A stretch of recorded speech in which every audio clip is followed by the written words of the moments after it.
What should we do if healing doesn't happen? Let's find out.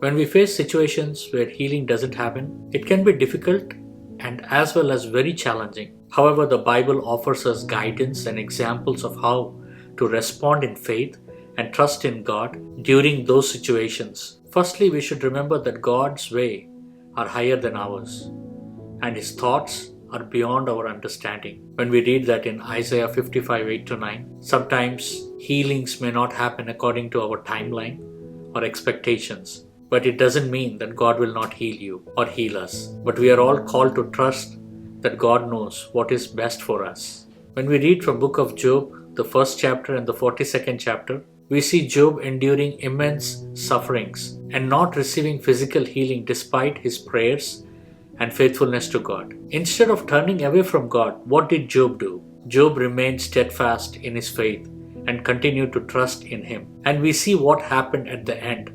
God responded Job, and God restored Job the double portion in his life. In the book of 2 Corinthians, the 12th chapter from 7 to 10, Apostle Paul also faces a similar situation like this. He talks about a thorn in his flesh, and that he asked God to remove. But God responded by saying, "My grace is sufficient for you, for my power is made perfect in weakness." And you know what happened? Paul accepted that.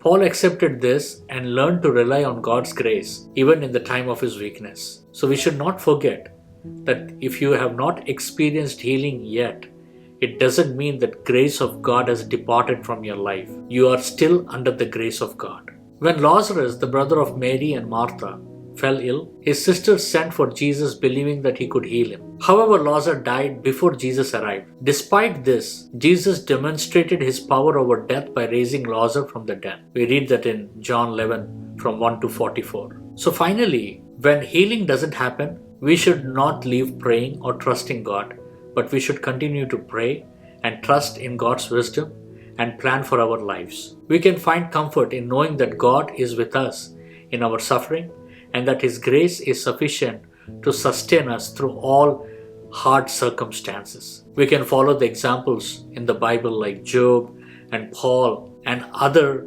Bible believers who have gone through the same phase like you may be going right now. But remember this, God would not delay. God would definitely come and touch you and heal you. We should not lose that hope in our life.